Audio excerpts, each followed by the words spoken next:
So, hello and welcome to the Hacker Noon podcast. It's this week on Planet Internet. Today, I have Amy Tom with me, like hello, little lady, and we have Sidra Hello. Ijaz. Salam alaikum. Hey, How are you guys Walaikum doing? Assalam.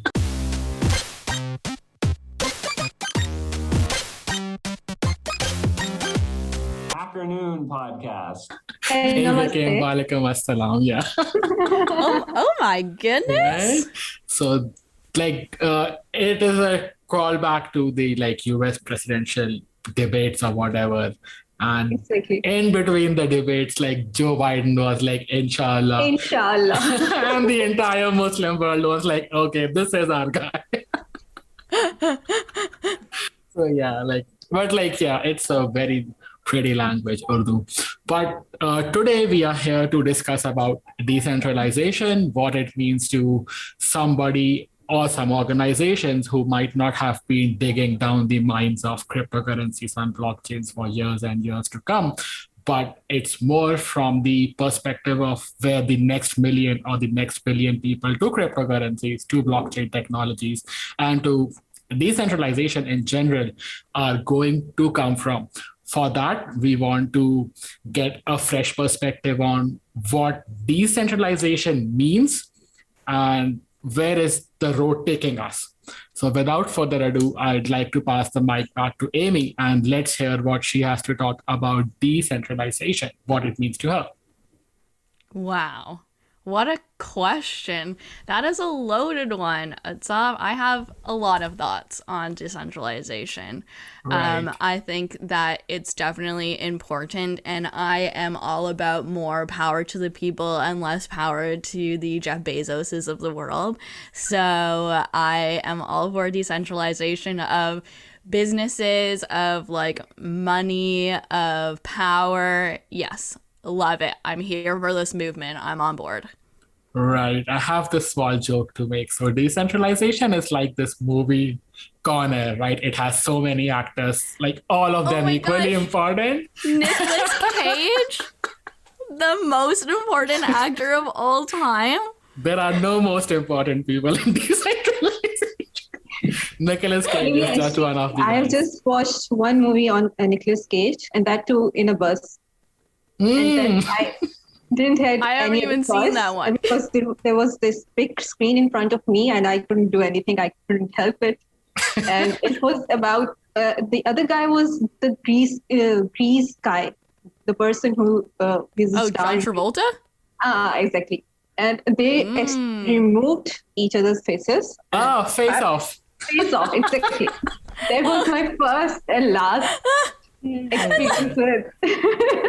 No, listen, he is great. Nicolas Cage is definitely for the decentralization movement because he's the most average of all time, just really striving for everyone to be in the middle. And if everyone was more average like Nicolas Cage, the world would be a better place. Let's all be Nicolas Cages, right? Millions of dollars. Who would say no to that? But moving on. So, Sidra, what does decentralization mean to you? What bells does it ring for you? I'll take a little bit of philosophical take, and Of I've course. written something about decentralization. For me, it is a socialist dream. It is a promise to transfer power from the tech giants back to the people, and it is like freedom, trust, and what you say, giving strength back to the people, and that is a great thing, I think. This is very interesting. Now, because I have really smart people on my panel, for those of you who don't know, Sidra used to be a PhD. So tell A me, PhD dropout, actually. you didn't have to say that, right? We will get that edited out. No worries. Okay, I was gonna say, wait, how do you used to have a PhD? If you, the way I see it is that if you have a degree but you don't profess it, for example, I have a degree for dentistry but I don't practice it, so do I still But call you didn't- myself from the industry? No, I don't. I'm a writer now. Yeah, Writers are the best. right, exactly. Tell that to my parents, right? Indian parents, the son decides not to be a doctor. Yeah, Oh they my love it. They want to God. hear more about it. Wow. Right. So, but yeah, coming back. So, what I want to say was that, like, we have really smart people on the panel. So, how do you feel when the power is equally distributed among everybody? Because now there is no meritocracy. So, imagine if what you have to say has the same weight as somebody else with, I don't want to go into their education, but let's say that they have a very baser point to make. They don't really That's understand that, what they want to talk about, like that's politics. the point. That's the point that we have to think about, because there are many questions that arise with that, questions of censorship. Mm, We cannot censorship hate speech or some other crimes like child pornography or things like mm, that. So yes, giving power to everyone can, malicious people can like take an advantage of that. mm, But technology might enable decentralization in a way that we may control things like that. In a certain way, there is need of a little bit of censorship or control in some way, I believe. Got Listen, it. Utsav. Listen. Yeah. The people already are evil and have power. So it doesn't matter if everyone else gets the power because they're already there anyways. Wow. Thank you for bringing the mood up of this meeting. For those of you who don't know, Amy is the one who usually brings a lot of panache and energy to the meeting. I don't know what broke her today, but hopefully she'll be back very soon. Right. And it's a very interesting conversation, right? What Sidra brought up about censorship and how things work. Like, take the case of artificial intelligence. What they basically do is they feed a lot of data points to let's say an algorithm or a product or a user, and that then uses their own algorithms to create certain things. Like we have those chatbots. Microsoft built one called Tay. I have the tweet over here if I'm not wrong, right? So Exactly. the account is now protected. Uh-huh. It's Tay and you People can actually poisoned Tay into a racist Nazi, and exactly. But they guess trained what? Tay like that. That's But guess what? Tay was built of a technology called Xiaoice. Xiaoice was built by, again, Microsoft in China. They are using it to like give out weather reports. They don't have the weather girls or the weather men or the weather people in China. At least one channel, they use this one AI bot, Xiaoice. It works over there. Why does it work over there? Because of, like, let's say, instant censorship.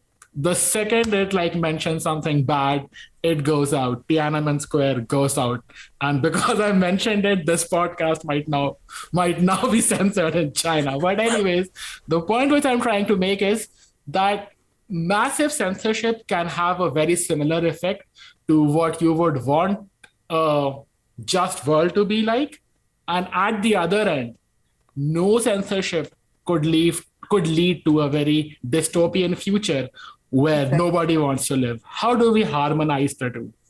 Amy, let's hear you on that. No, there's no dystopian. Everything is beautiful. Everyone loves each other and everyone gets along and it's all great. But you said that there are like bad people. The world is already fucked in a way. You said that, right? Okay. Yeah. Yes, this is true. But I mean, how do we coexist with bad people today? They just kind of integrate into society. I don't know. All right. So, like, okay. Let's move on to the next thing, which is like the biggest thing why decentralization took hold or why Bitcoin became something. It stems from the 2008 housing loan crisis or the subprime mortgage loan crisis or whatever you want to call it. And that was when people realized that what they were thinking to be personal finance, my savings, my deposits, what I have as stocks, was pretty much being used to gamble by the people in the high towers or the people in the banks or whatnot.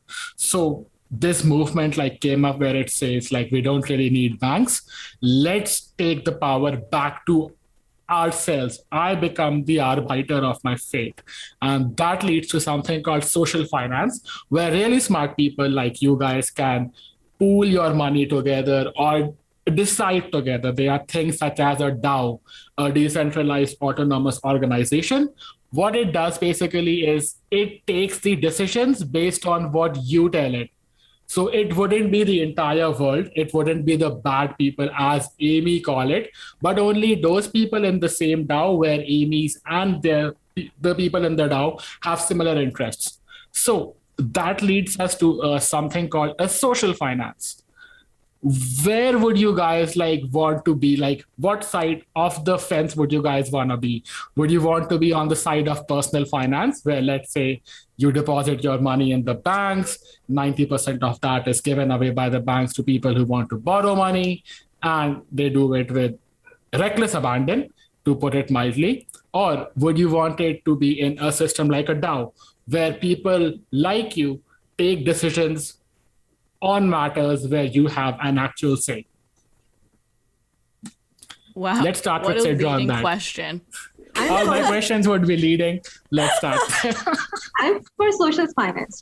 Hands You're down. for social finance. See, Good. really? this first example they have given in this article, rotating savings, in which they have described history of social finance, and actually such things happen in Pakistan.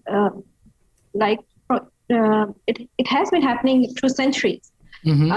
As women do this thing that is called committee, and we combine our also you must be Kitty parties. exactly kitty parties and committees. Like these are the best thing that have happened to women, because we something that we cannot afford, we can like gather money together, and every month each woman gets a chance to spend that money, and that's a great thing, I believe. Aww. It's totally a very nice thing. Like I have seen credit being used in manners. Like I have, like my mother belongs to a lot of these committees or kitty parties, and a lot of these women, they used to rotate these money into. It empowers women, actually. Exactly. It does. Like they use that to fund their own businesses, to like buy stuff for the house, to get a new car, and it's a very What, like so it they has put in some money every month? yeah. Perform So, Hajj. yeah. In a Muslim community, usually women perform Hajj on these using Wow. these committees. So Oh. Nice. What's it called? A kiddie party? Or a kitty comedy. party or a committee. A committee. Ooh, okay. Right. Exciting. Well, that's nice, because Hajj is like something that is like, let's say, something close to somebody, they use it. And it's like written in your scriptures that you need to do that. So it's nice. It's not wasteful. It's not a wasteful expense as like some other people might do. In India, like we have something very similar, where it says that whatever government grants need to be given, it would be given to the eldest women of the family. It wouldn't be given to the man, because when you give man money, they spend it on alcohol, drugs, or whatever, right? It's a world over thing. So they were like, okay, we will go to the people who are more responsible, and there is a very good effect for that.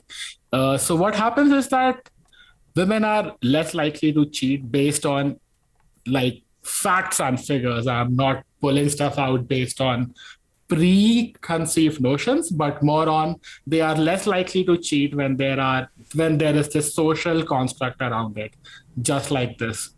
What do you have to say about that, Amy? Like, are you on the side of personal finance, or are you like on the side of social finance? Well, how could I be on the side of personal finance after the banks are giving away all of our money carelessly to people? I mean, I theoretically am on the side of social finance. Like, I'm for the movement, I'm all there, but like all of my money is in the bank. So, like, actually, I guess I'm on the side of personal finance because I'm voting where my money is. And yeah, that's really got to change though.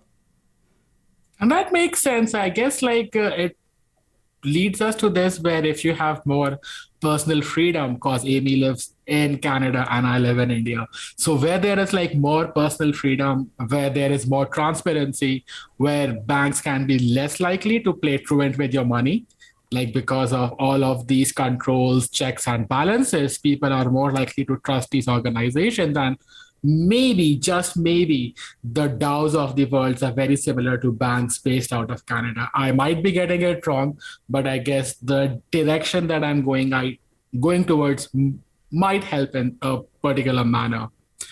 But with that, let's talk about social credit. So when there is social finance, now what amount of money you can access depends on social credit. Uh, would you want to be held to a social credit of sorts, or would you want to be trusted on your merit, like first among equals, stuff like that? Sidra. I guess actually I do not have like expertise on the topic, so I cannot I don't know what you mean by social credit. Okay. exactly. So basically, everybody has a credit score, right? Like it could be whatever names we have in these places that we live. And every credit score basically says that you are eligible to take out loans of this certain amount.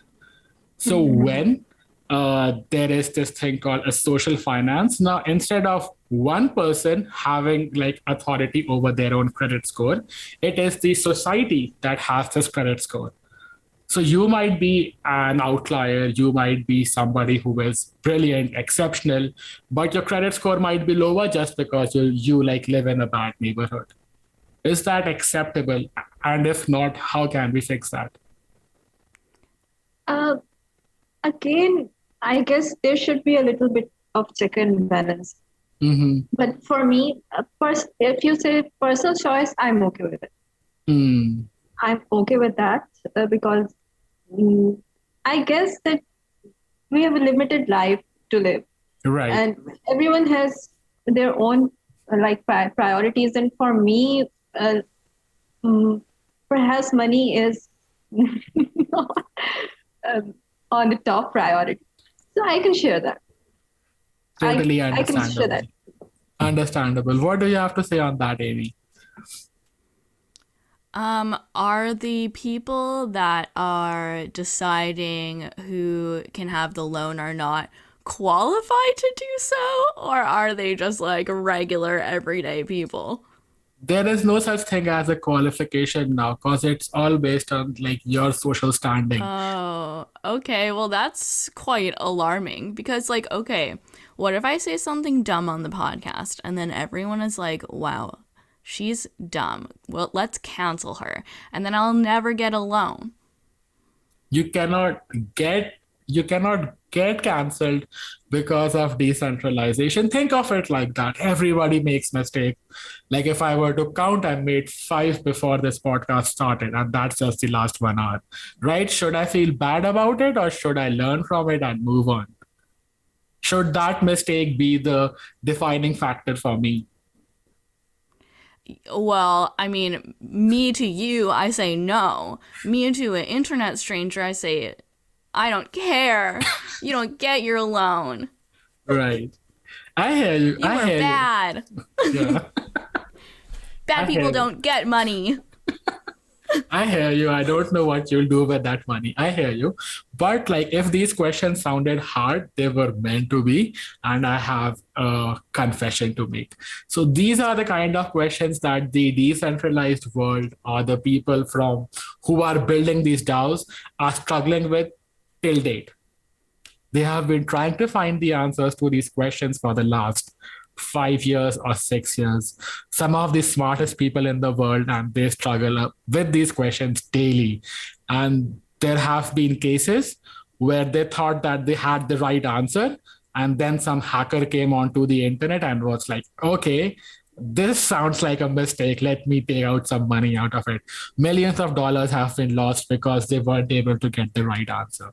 So yeah, that is like in a nutshell, some of these questions that these decentralized companies are trying to find. What exactly is decentralization? What exactly is censorship? How is it that we take the good of the society without affecting or without falling into the trap of what is known as the tragedy of the commons? So hopefully, like people will listen to your thoughts and the podcast on this matter and find a solution somewhere down the line. Hopefully soon, because I have a lot of money in crypto. So yeah, not in the banks. I'll Well, move over to what the. are your thoughts on this then, on like the DAOs and its benefits? I don't know. Like, I have my experiences with DAOs, and my take on this matter is that DAOs move too slowly for my liking.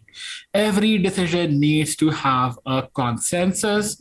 Every decision taken will have a lot of people questioning you, and there are no objective facts that you can point to them and say, hey, so this is why that decision was taken. For every people saying yes, there would be an equal amount of people saying no. People outside this industry or from outside your society can always come in, pay some people off, influence the voting. Like now I have to worry about a lot more people than about one people. When there is one figurehead, we can take them out via elections, or in certain countries like Guatemala, where they assassinated the president. They could do that. But when it is decentralized, it would take a genocide to get the bad actors out. A lot of people with good intentions, at least according to them, try to make a world a better place for their own people. And what they ended up doing was called a genocide.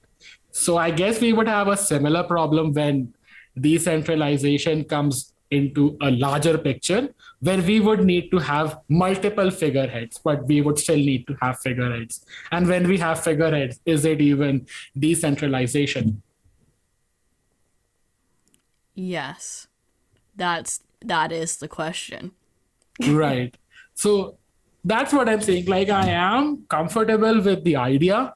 I love Yeah. the concept that I am not beholden to some person's power, like probably because I don't believe in God or whatever.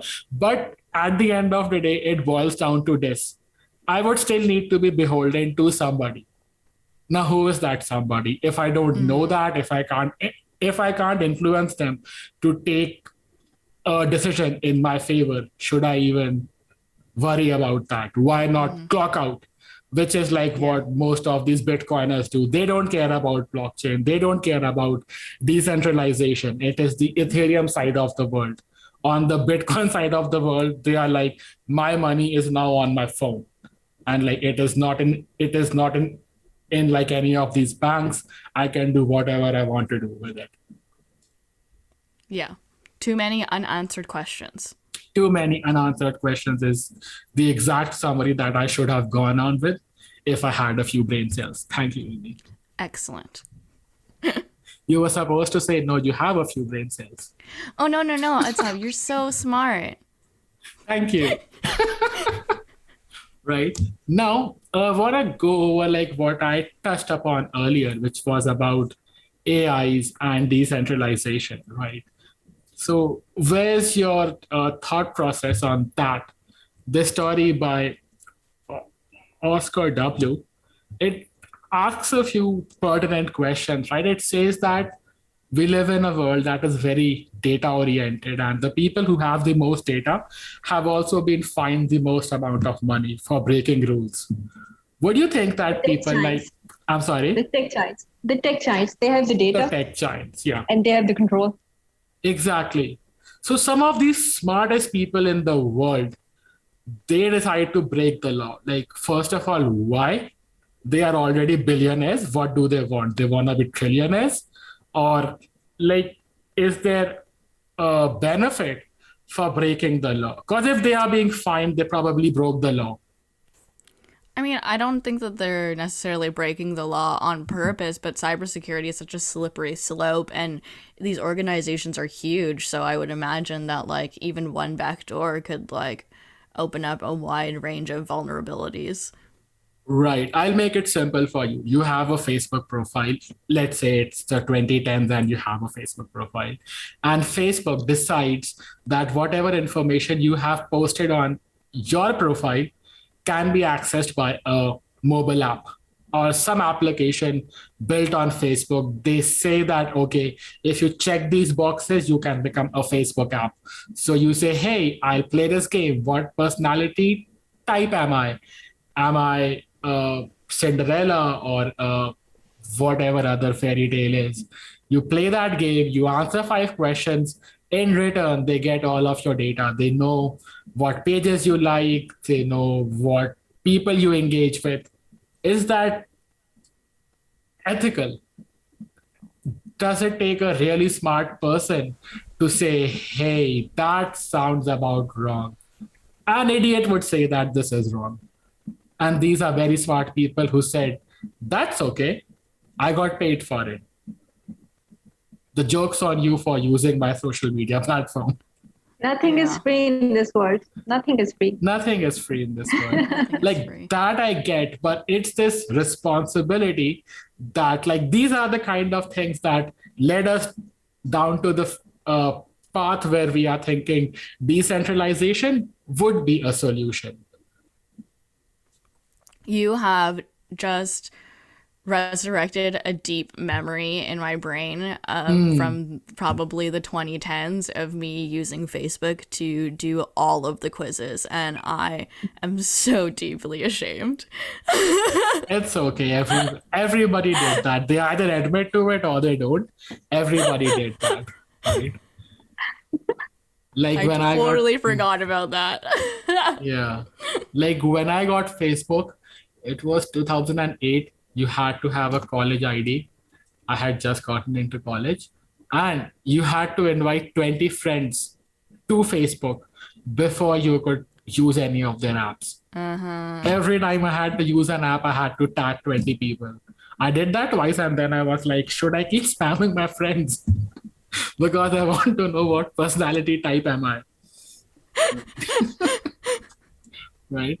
But that brings us to decentralized artificial intelligence. Now imagine instead of a Jeff Bezos, who Amy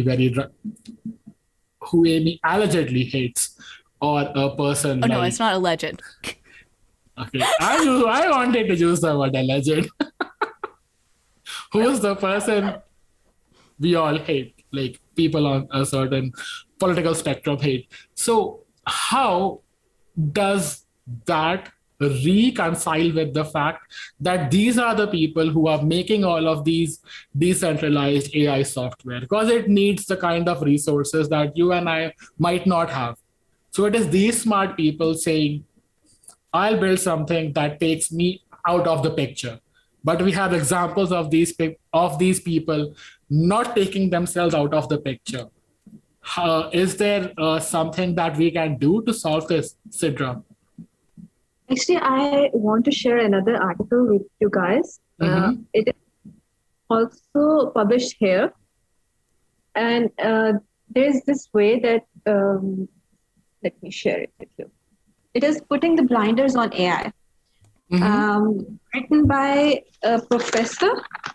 I have written a little bit of detail about it. It is Dr. Michael, Chief Research Officer and Dean and Head of Department of Computing and Imperial College, London. Wow. So he has described this technology that's edge AI. It is like processing of AI algorithms on edge, that is on users' devices. That is, the data will remain on users' devices. And it is a concept that derived from edge computing that starts at the same premise that data is stored and it is processed over there. So I guess this technology will be the answer, and data will remain at the source and will not be used by these tech giants or be stored by them. So, like for the I'm sorry. Yes, please. I was saying for the understanding of normal people, can you explain what edge computing is? Okay. It is like what we do is let's start with AI. Mm-hmm. Like how AI is trained. Mm-hmm. You have this data, and then there is this algorithm on which Mm-hmm. data is trained. And when the data is trained, it becomes a model. And on that model, for example, like recommendation systems that you have mentioned earlier, like Netflix recommendations or recommendations on Facebook or Amazon, Mm-hmm. those recommendation models are trained on that data. And how data is collected and stored, it is managed by the tech giants. They collect the data, monitor people, and then collect the data and store over there. Now, the thing is that what edge AI, the concept of edge AI is that the data will remain on people's devices, Mm-hmm. and it will be trained, and the models will be trained over there, and then it will be used like in that way. So the data will no longer be in excess with the companies who want to perform model training on them. Mm-hmm. So the data will remain at the source. Mm-hmm. Okay, the data and the It data will remain in your processing mobile, remains on your computer or on on your your computer, network. on your Yeah. mobile. Okay. Yes. Like they have this very nice quote from Francis Bacon. If the data will not come to the AI, then the AI will go to AI the will go to data, the data. right? Like there is a saying in our part of the world which is very similar. It says, if the well will not come to Muhammad, Muhammad must like come to the well. Very nice. Francis Bacon stole that. Thief. Right? Like some very smart people stealing, right? As you can see. Exhibit A. Right. Now, let's move over to the next thing. It's like the applications of decentralization. Like there are many. In the finance side of the things, it becomes decentralized finance or DeFi. A lot of people might not be very concerned about how finance works or how they make money using thin air or whatever. But YouTube affects everybody. And there is a play over here in the story, which talks about that the biggest competitors to YouTube would be coming from decentralized video platforms. What constitutes a decentralized video platform? Like this person has some thoughts on that, Jeremy Kaufman. And like for good reason, he is like, YouTube, it means that basically if it likes you, if if YouTube likes you, your story would do well or your episode would do well.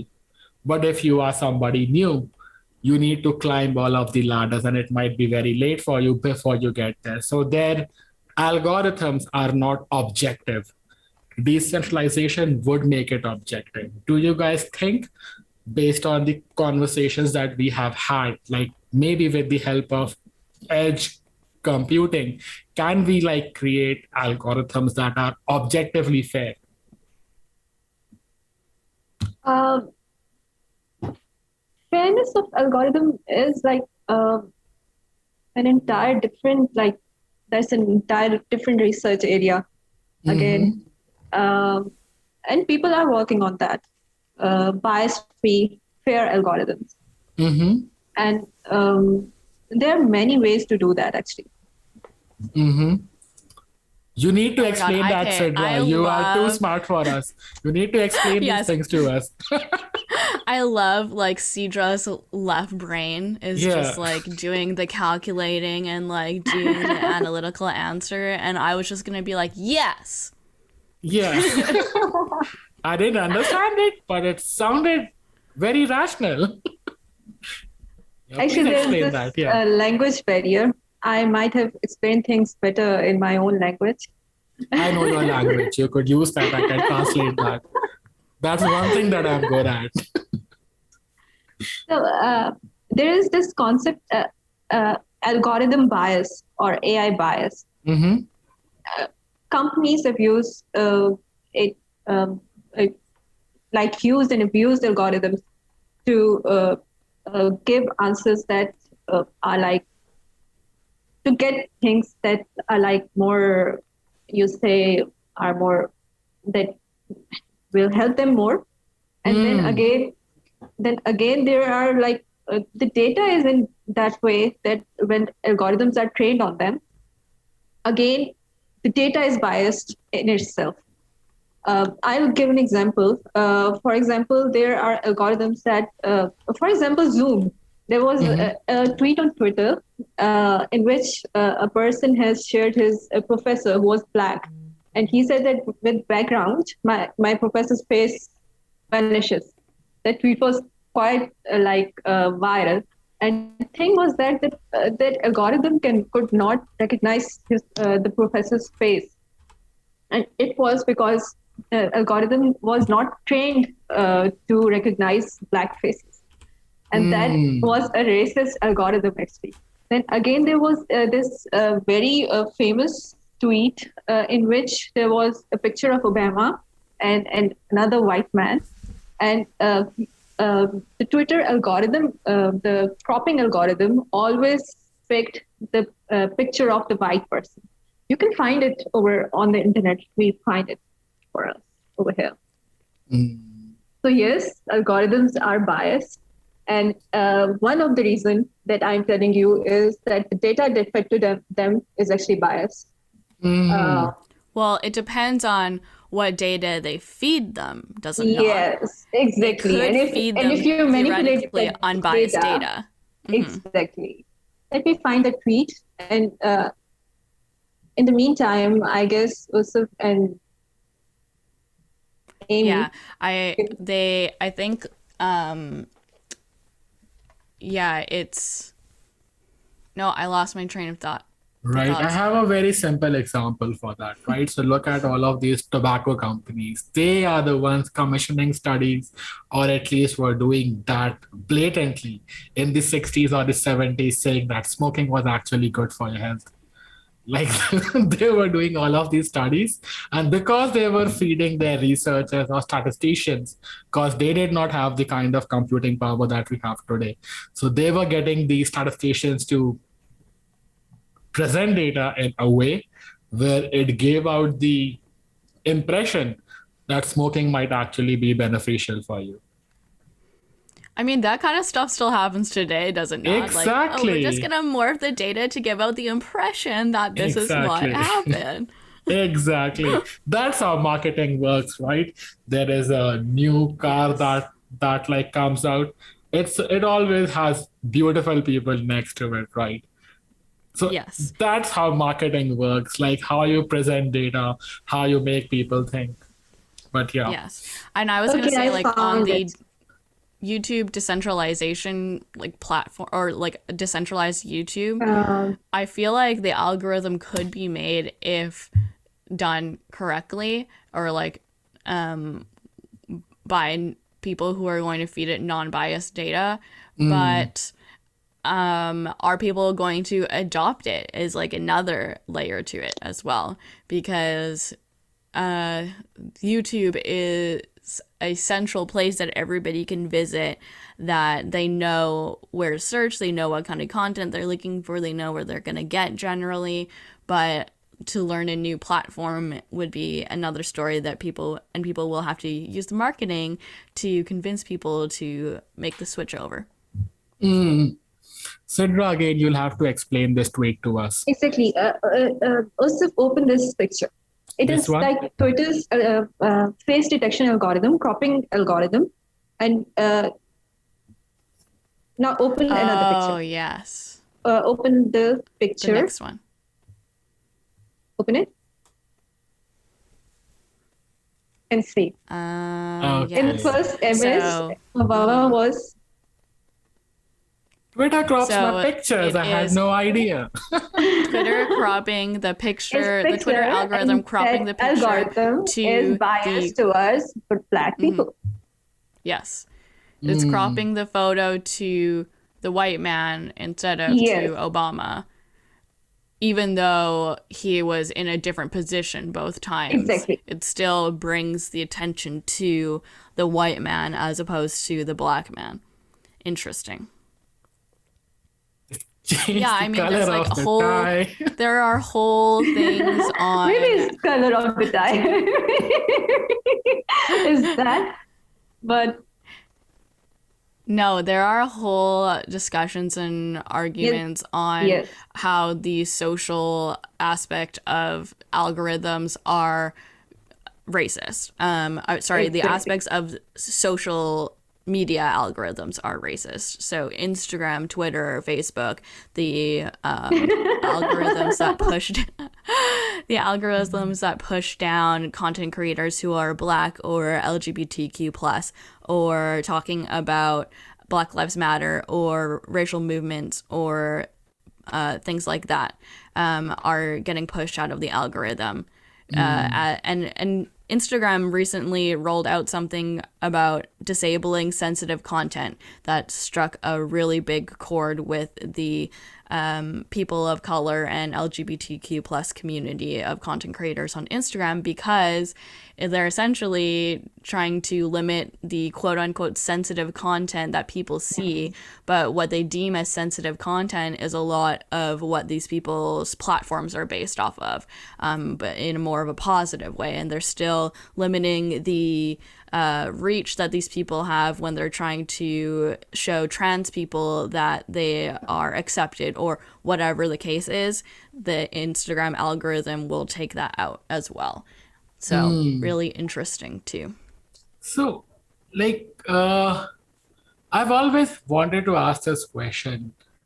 So, as somebody who is of an opinion that all of these tech giants, they are openly slightly too far to like further down the line on the left, right? Jeff Bezos owns Washington Post, one of the most like left-wing newspaper, but he is hated by the left. But if I talk about Twitter itself, where Jack Dorsey says that Twitter has always had a leftist bias and it always will, I don't have a problem with that. What I have a problem with is then why do these algorithms that these guys create, who say that they are left wing or who are liked by the people on the left wing, like why is it that their algorithms try to paint a picture that somebody on the right wing might do?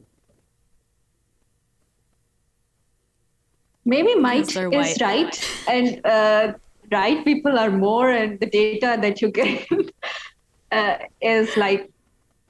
But they are Perhaps trying that's to. But they are trying to remove all of these biases, right? If you have a, There should if you, be yeah. testing. There should be proper testing of these But models. are they trying to remove the biases? Are They're they trying to not. remove it? Are they qualified to sure. remove it? Because these are the people who say that, like, Facebook had a lot of their employees like resigning during the Black Lives Movement thing because Zuckerberg probably said, you cannot do that while you're working over here. They resigned, right? So these are the kind of people who feel strongly about a particular subject. These are the people who are building these algorithms. Are they missing it deliberately? In your opinion, because like nobody knows what's happening? Or is it something like more pernicious? I would say that Pernicious. deliberately. I think it's deliberate as well. I don't know what pernicious means, but I think it's deliberate. Right. So basically, like pernicious, I know the word from the word pernicious anemia, which means that it creates like problems at a smaller level and then it like keeps on growing later on. Yeah. Okay. So but again, we might be biased as well against the I tech know giant. I am. I'm Yes. as well. Right? Me too. So Like because they have a leftist bias, I hate them for that. Not because they have money, but yeah. Right. So yeah. So that is where these questions on decentralizations and AIs would need to be answered. I patently believe that these guys are trying to do the right thing. They are trying to fish out all of these biases or these racisms or whatever of these isms that might be creeping into the system because of the system itself. Like, for example, let's say that they want to create a credit score based on the person's like whatever. And because a particular country has had a history of imprisoning people, and they take the data from who has been imprisoned, obviously that particular race would have a very high chance of getting rejected or whatnot. That makes sense. But they are trying to remove these biases, these systemic problems, and hopefully they get to solve it. But I haven't seen them moving the needle a lot on that. I might be getting ahead of the picture, but like, yeah, this is what some people have to do to show that they still have a long way to go. Yes. Right. Coming back to YouTube though, should our videos be demonetized, or we shouldn't have the right to monetize our videos just because YouTube doesn't like us? No. I mean, I love content creators. All content creators should have the ability to monetize their video because they put work and effort into it.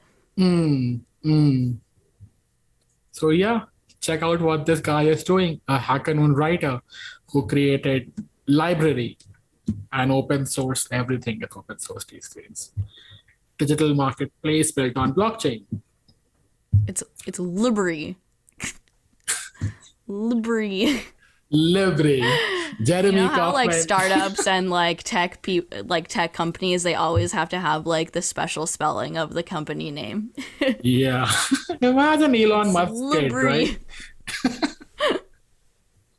Right. And now I want to move to the other side of the puzzle, which is the governments. Because they have to deal with this as well. They are elected to take care of these things. A country such as Thailand is probably looking to have their own CBDC. A CBDC is basically a center-backed digital currency. So they would say Bitcoin is bad, but if I create a cryptocurrency, that's good. And you can use it for payments or whatever. Very similar to how China has WeChat, India has Paytm, the US has Venmo. Does Canada have Venmo? No. No. don't Canada have needs to catch up. What does We do. Pakistan have? Right. We have philosophy. We have philosophy, right? Philosophy and shairi. Like, Indians are fans of that. Oh, I've never heard of those. Never heard of philosophy? Nice. Right. So coming back to this. So do you guys think that a center-backed digital currency with the kinds of censorships that work, like how we train data to not have biases, would work? Like, can it be sufficiently decentralized where it ties back to where we all wanted to have social finance, but is also free of the problems that creep in when we let the world run amok?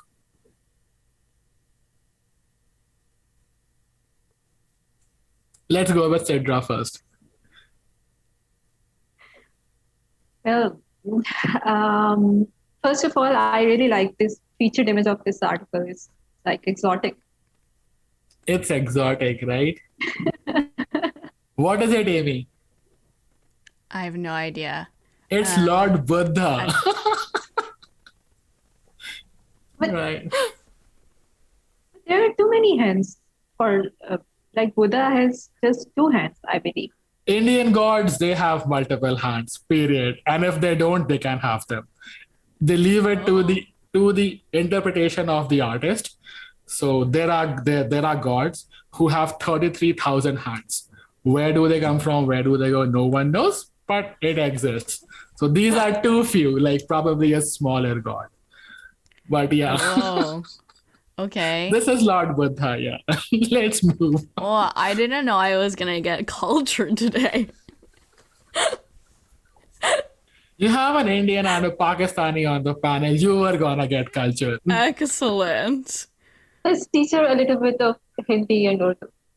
Yes. Yeah, we'll do that offline, like after we wrap this podcast up. But like coming back, like I wanted to hear from you, Sidra, like where would your head be? Like, would you be willing to for your goal of social finance, for having social control over your funds, like would you be willing to let the government train these algorithms or AIs in a manner where they say, or in a manner where they can make you believe that it would be in your benefit? I would love that. I would love that. But again, that's something that, again, we have to believe them, that algorithms are not biased, that they are working fine. In some way, we have to believe them. Right. But yes, I would love that. Agreed. Amy, for you, a small piece of information. Tay, the bot by Microsoft, was very nice for 2 hours. Is 2 hours enough to make you believe, get your vote, and say, hey, this is nice, give us the power? The second you give them the power, the bot turns racist. Oh no. Yeah, no. No, but what would you do? But they made you believe in the moment. It's more of a philosophy thing or more of a decision-making thing, like whether you want to trust the governments or whether you don't want to trust the governments. Like, what side would you want to be on? I want to trust the government. I want to trust the government.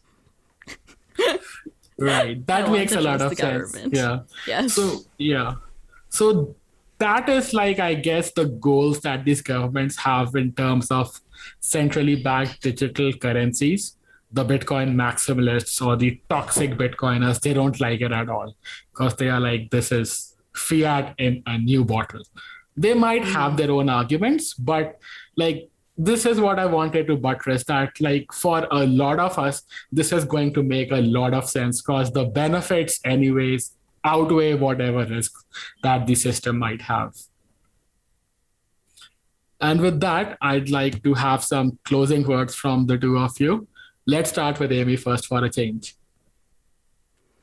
Wow. What a beautiful day. What a beautiful podcast. Thank you so much for giving me the opportunity to say a few closing words. All the power to the decentralization movement. I'll see you on the internet. That's Thank you. How about you, Sidra? I would say that with great power comes great responsibility. And the question is that how to maintain this balance between power and responsibility when you're distributing power to everyone. So that's the question we should be thinking about. There's this saying which says absolute power corrupts absolutely. You want responsibility, but what you get is corruption. That's true. But anyways, with that, like, thank you, Amy, and thank you, Sidra, for being on this podcast with me and hearing me out. Like, I might sound like somebody who is at the very deep end of break all the systems, break the government and all of these things. But like, it's very sobering for me to have these conversations with you guys. So thank you for being on the podcast, and hopefully we'll be talking soon again. Bye. Sure. Thank you. Thank you so much.